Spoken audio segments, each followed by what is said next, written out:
started with a company known as Ballantyne Confectionery, a privately owned small Australian company. And that was when my initial training took place, learning both the science and technology of chocolate making from that point of view. So I was in that company for 17 years. Unfortunately, I had to leave when the company unfortunately closed due to international competition. So from there, I went to, I joined Pink Lady Chocolates, who is a boutique manufacturer of fine chocolates situated in Melbourne. And I was technical manager there for 5 years. And then I moved on to, the company was taken over by Finer Foods Australia, a larger Australian confectionery and chocolate manufacturing company. And I continued my role there as technical manager until 2012, at which point I made a decision to retire. But then again, I had second thoughts, and I wanted to retain my interest and my connections in the industry, having been involved for some years. So I became a lecturer at William Angliss Institute in Melbourne, teaching food science and technology subjects, mainly chocolate and confectionery science, for a further 5 years in the diploma course. And at the same time, I built up a small consulting business for myself, consulting with small Australian companies in regards to chocolate confectionery, again, just giving them guidance in different types of applications for their businesses, so as far as their process, production, product development and quality control.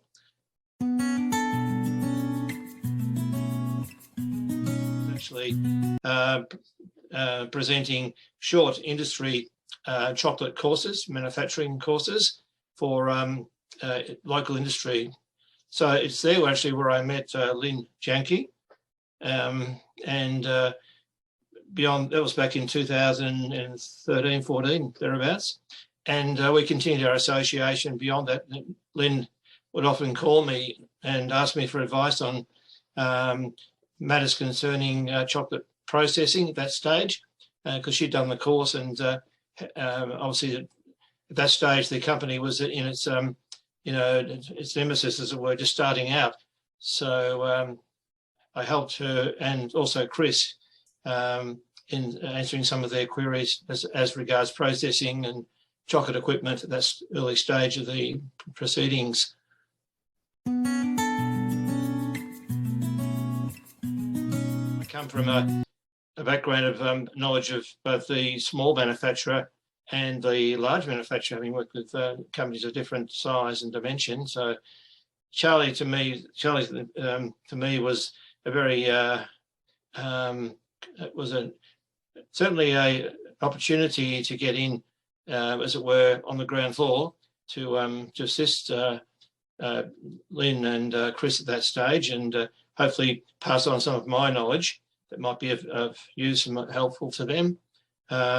So yes, it was probably a little different to what I've been used to. I'm coming from a higher sort of a larger scale manufacturing down to a fledgling company, really a company like a boutique company like that one, like Charley's is, from the basis of the creation of new products and the processes that went behind making them as well. I think there's always opportunities of a small company like that, because you can afford to be more creative than you can be in a larger company or organisation. So it's I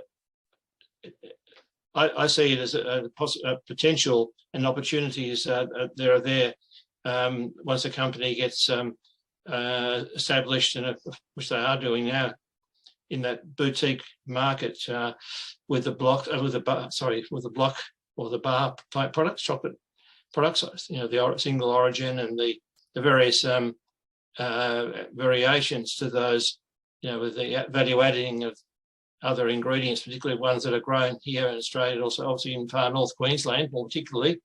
There are other areas in the market that might be perhaps investigated, opportunities, I would call them, such as possibly looking at down the track, investigating the feasibility of making chocolate in road products.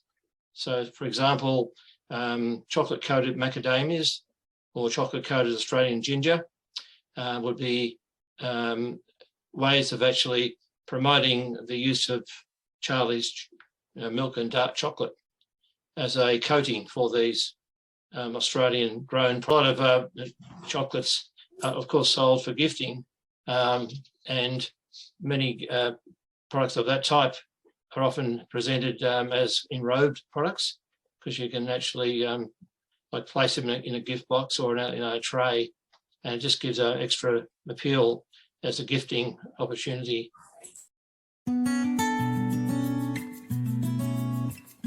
Submit to liking the single origin dark chocolate bars, because I've always, in all my chocolate experience, I've always liked the flavour and the profile of dark chocolate, and different origins interest me as well. So yeah, I'm interested in I think there are 3 different origin dark chocolates, or I think that's correct, from different plantations, and I do enjoy tasting those products from time